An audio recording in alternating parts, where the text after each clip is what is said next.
Okay, guys, this is chapter 17. Chapter 17. Control over Humans. As I looked further into our history with Jen, the theme of control and power was often brought up. Here is a more in-depth look at this power struggle for control that we as humans have had to account for. It's interesting as I look through these walls of this resting place, how there has been so much control over humans. Why do humans want control over one another? It is something we brought with us to this planet. As I search through our history and go further and further back to see why we would do that, it brings me back to the fear virus. Why would we do this? On other planets, isn't it usually blissful? Not all planets. There are others that have their issues. There are some that are probably in a way worse off situation than us. Can you tell me about one of those planets that is in a worse situation? There are some that are not doing as well as we are. Whether these are planets, parallel universes, dimensions, or focusing points of energy, there are so many other places where other beings exist that have parallel understandings to the world we are in. There are many options as to where you can go. And when we choose, we create alternative possibilities and realities. We have to understand our multidimensional nature. There really are parts of us here and parts of us out there that are on other colonies that we have set up throughout the universe. We are not the only colony or the only planet. And there are other colonies and planets that have had disastrous results. Some of them have just been abandoned. Others have just done themselves in so many times that they refuse to restart their experiment and have just let themselves die. Some planets have just been left cold and bare. I just had a client who, while regressed under hypnosis, found herself on a different planet where her job was to build moons that would allow for the planet to have energy. It was wonderful until it became too much energy for the planet, and the planet finally died. The higher self said that this planet was called Jupiter.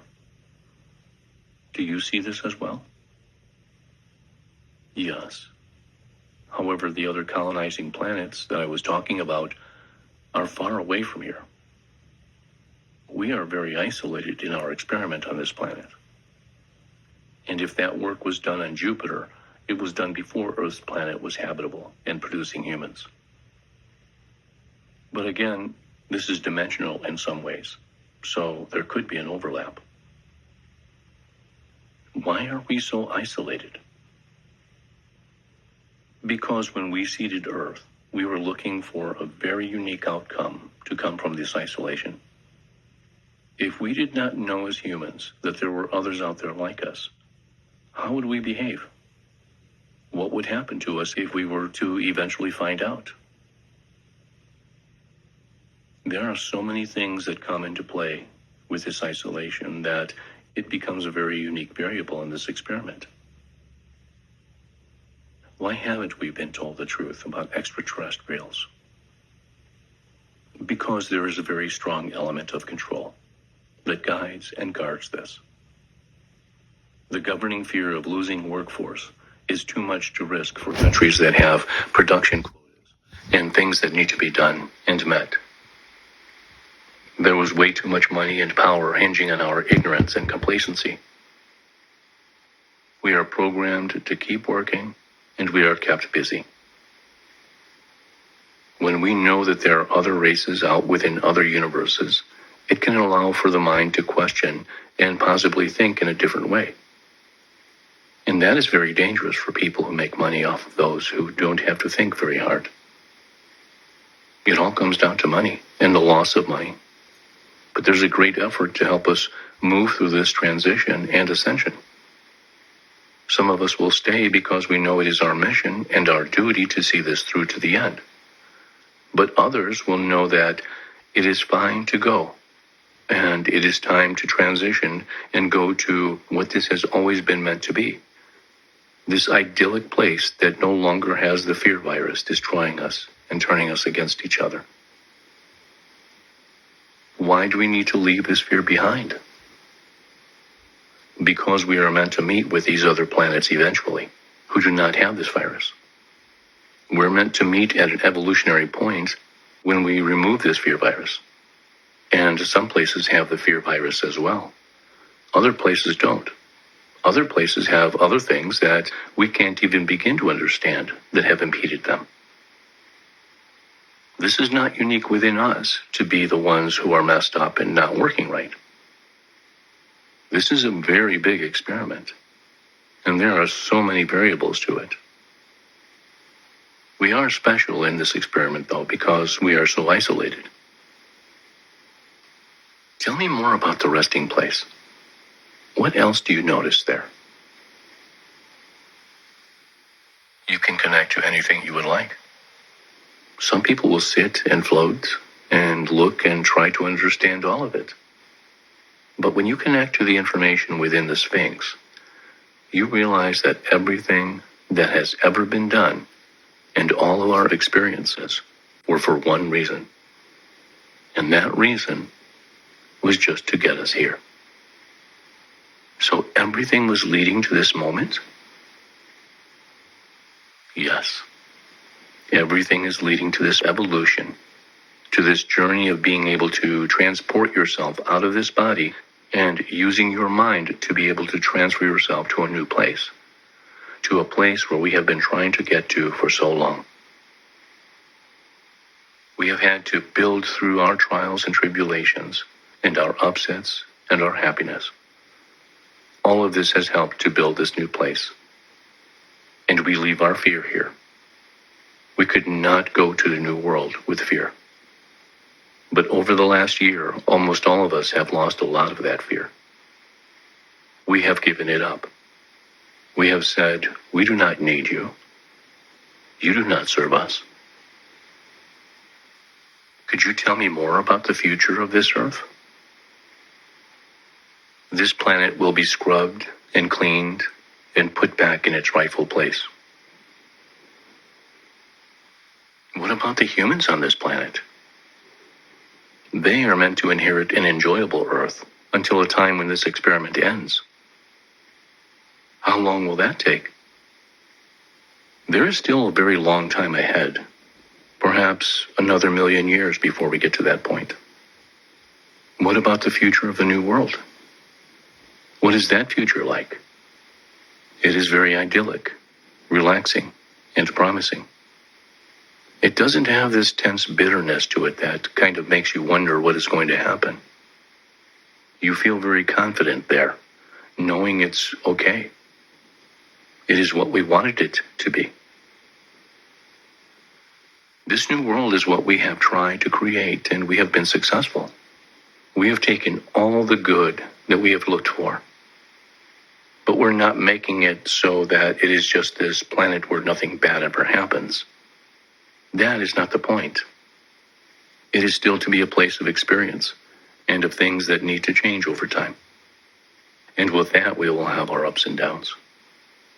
But in this new place, we will see how we do it without this anxiety, this element of fear constantly pushing us in the wrong directions and pushing us against each other. When we communicate and work together, and when we are compassionate with each other, it feels good. With all this energy on the planet helping us, is it also changing the people you would call corrupt as well? It is exposing them. It is less about changing them and more about exposing them and taking away from them the gratification of getting away with things. We cannot continuously enable a system that applauds corruption and secretly looks to be the corrupter. Is there anything else about the other planets that look interesting? One that I see is smaller than Earth, about half the size of Earth. It looks like it has a lot more water and more of a mountainous strip of land throughout the water. Won't let me. The inhabitants seem very calm and wide-eyed, and they have a grayish tone to their skin. Their noses are not like ours. Their noses look like two smaller holes. They don't need this longer nose that we have, and they don't have ears like us either. On this planet, they are able to communicate telepathically. How are they advancing? Where are they on the evolutionary path? They are on a different mission than us, and that is why they have a smaller planet. They have more control in some ways. Tell me about that. This planet is less messed up than we are. It has been more of a perfect example of an experiment than Earth was. The only thing that messed up the Earth experiment was the fear virus, correct? Yes. Are there any surprising benefits of the fear virus? It has given us a different path, and while not all would see it as beneficial, it has brought us to where we are. I've heard many beings want to come to Earth because it's harder. Is this because of the fear virus, or has it always been like that? It has always been like that, but the fear virus has added an extra element to this that has brought more attraction to this planet. People are looking for experience. What I'm seeing on that other smaller planet is that it's actually kind of boring there. This is one of the conclusions that has been drawn, that without this constant shake-up and everyday drama within life, that life can be very boring. There isn't much to be gained with this constant state of perfection.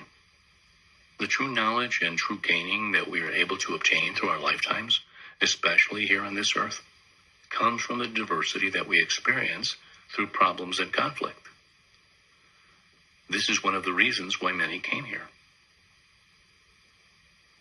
Are there any other planets that are more difficult than this one? I'm sure there are, but I can't see one right now. Do you appreciate the difficult times when you get to the other side? Do you appreciate the sad times? What do you do with all your collective experiences? What you have lived through becomes almost like a badge of honor, and it allows you to move forward in evolvement as an eternal being. For eternity, you will have these constant changes happening in these different lifetimes. Change creates new growth, new identity, and a new everything for you to learn from and to grow from. And this transforms you into the next level, and it never ends. It is an undying, unending experience. When the civilizations of Atlantis and Lemuria were destroyed, all of those souls met in the afterlife and they chose to come back. Why now? We have tried before this time to redo this. This isn't the first time after those cataclysms that we have come together and said, let us try. There were at least half a dozen attempts at different points in time where we have failed and civilizations once again were destroyed. But the point we are at right now is very unique in comparison to where we have been before. We have the technology on our side this time, and the ability to communicate with each other very quickly, and are able to spread ideas and information faster. And that is one of the unique things that we have been able to regain in this lifetime in comparison to that lifetime in Atlantis and Lemuria. This time we are once again in tune with our crystals. We are more in tune with the energy it brings. We carry devices with us all of the time that have crystals inside of them that allow us to communicate on an entirely different level with each other. Do you mean cell phones? Yes, computers as well. All of these things are powered with small crystals within them. This is the closest lifetime we have come to as far as technology, in comparison to that lifetime in Atlantis. There has never been a time like this in most recent history, where information and access to information was so readily available to help humans awaken. The light from the tablets, phones, devices are creating changes to the human brain as well. It is rewiring the brain so that humans are becoming used to and learning instant manifestation. It is lighting up areas of the brain that have never been lit up before.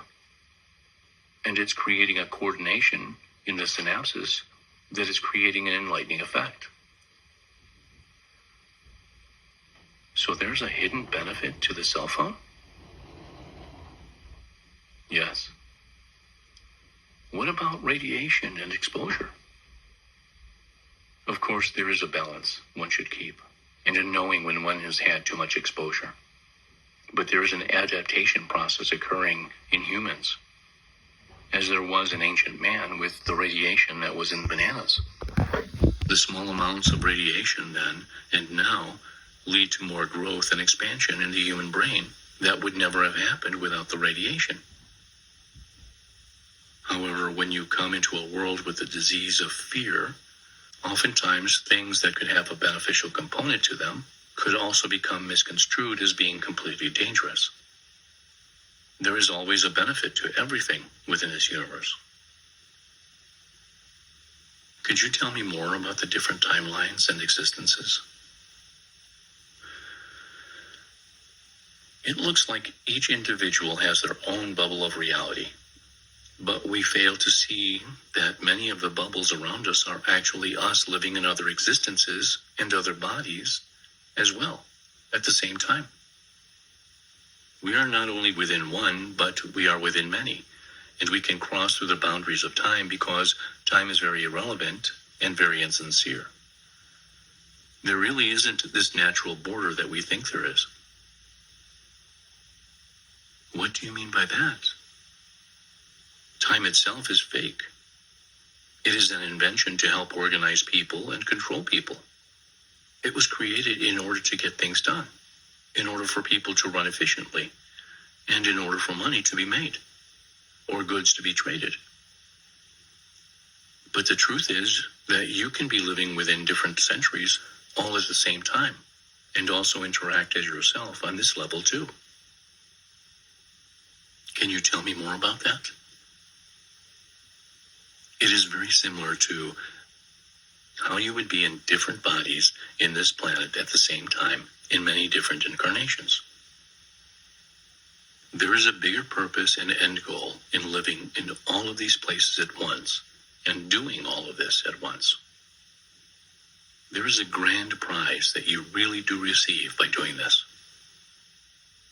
So after you go through the levels in the in-between, what happens next?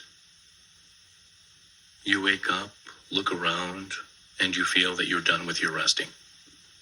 And you feel you are done with looking at all your other lives. That you're ready to look with the help of your guide through your recent existence.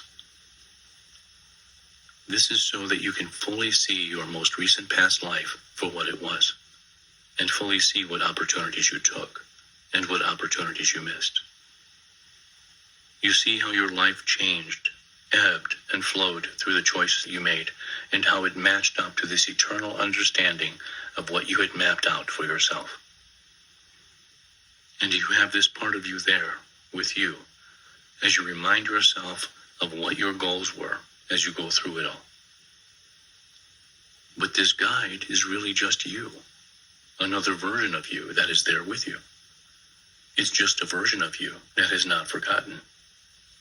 One that has not had to go into this physical body and forget.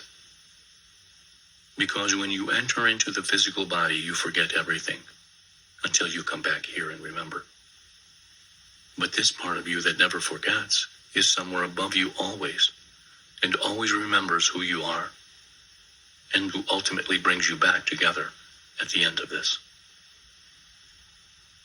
What does this part of you on the other side do during your life? Does it help you? Guide you?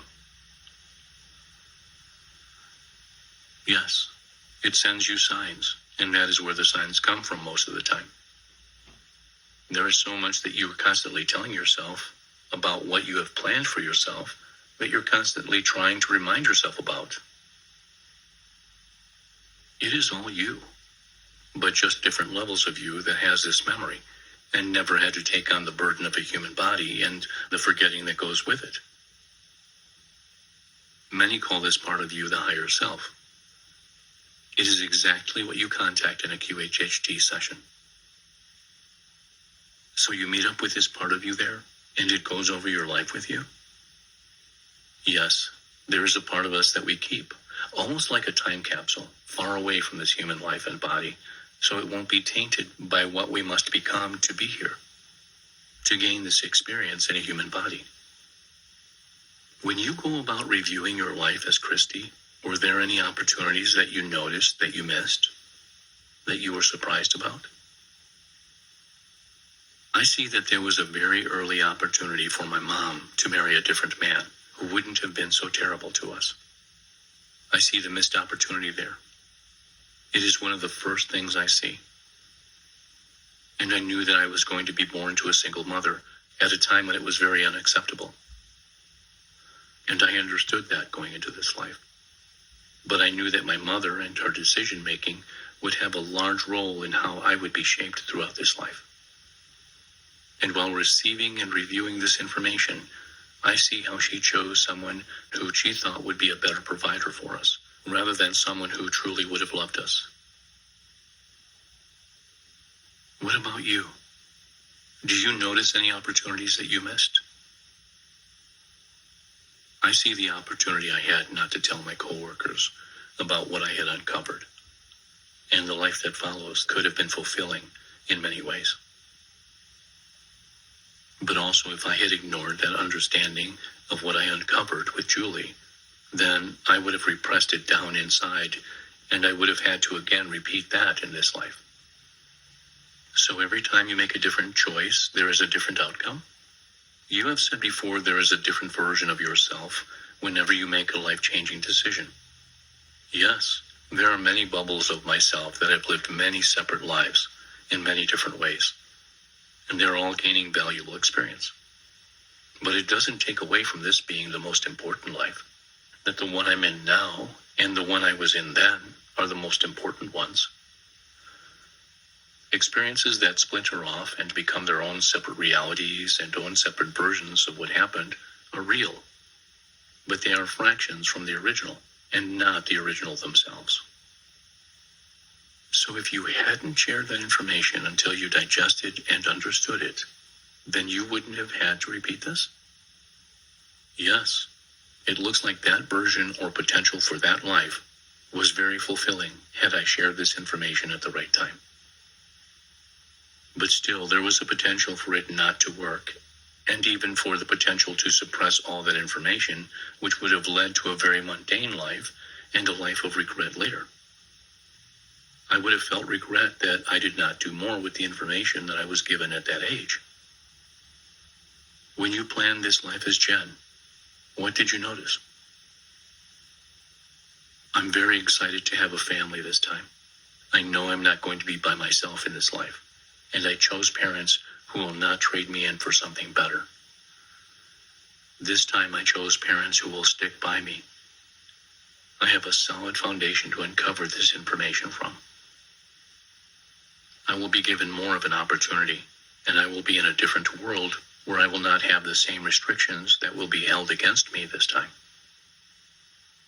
It looks freer and happier. It looks more enjoyable. I feel that I'm excited to start this life as Jen in the same place, too. I will start this life in New York City, in the same area. It is comforting. Do you see anything interesting about your current life? I see where other things were chosen at different points that have led me here. Any missed opportunities that you notice? I see that I have delayed this by my own choosing, that this could have happened earlier. But I chose at one point to delay this for what looks like about 8 years. I don't think I was ready for this yet. And I understood that at the time, and did not want to risk having the same reaction and lack of understanding as I did in my past existence. I needed to have more trust in myself to go forward with this. It is interesting because at the time, I was working as a past life regressionist 8 years prior, and I can see how everything has its own divine timing. My children were little at the time, and it would not have been the right time for me to get this information out as well. Anything else about your current life as Jen that looks interesting? I have to move. I have to move to Hawaii. It will be the change in energy that I need. When should you move? As soon as possible. I'm finally ready now. I've released this information, and I am finally free of all my ties to Atlantis. How does doing a QHHT session affect this past version of yourself as Christy? Does this session affect her in any way?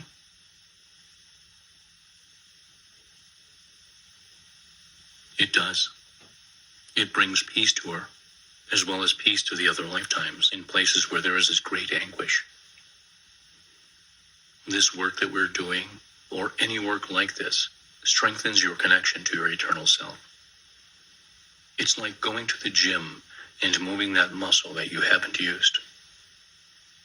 And you finally get to a point where it is so defined that it is effortless to do this. And through this work, you can hit this next level of understanding within yourself, around yourself, and about yourself, and help with your ascension. But I have to tell you something very interesting. What? As I'm looking in at my life, I see that everything is recorded, and there will always be a record of everything. And it will be there for us at a later time. Everything is recorded in the Akashic records, but more importantly, everything is recorded within the Sphinx and broadcast out. All of our lifetimes are stored within this communication. And I even see my life as Christy is broadcast out. Just like my planet with the spires. Everything is so connected. It's available for other versions of ourselves on other planets to see so that they can keep tabs on our progress. But for some reason, I always see that there is a being named 3 who will come back with information about the Sphinx. I feel this is important, but I don't see anything else about this.